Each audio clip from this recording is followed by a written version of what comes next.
Watu wanataka utajiri wa ghafla. Titi for tat amekuwa tajiri. Ndio maana saizi watu wanabeti kuanzia asubuhi mpaka usiku wa manane. Yuko kubeti tu.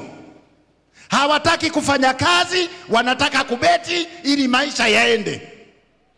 Hivyo wewe niambie, umeanza kubeti ukiwa na umri wa miaka 15. Itafika hata 40. Tuseme ule ukweli, umeanza kubeti ukiwa na umri wa miaka 15.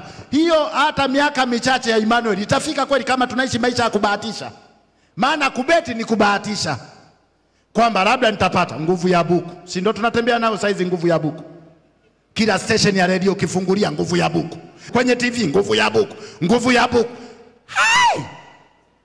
Kwa watu wamekaa hapo, hawataki kujishughulisha, hawataki kujituma, wanataka nguvu ya buku. Wanachana mikeka.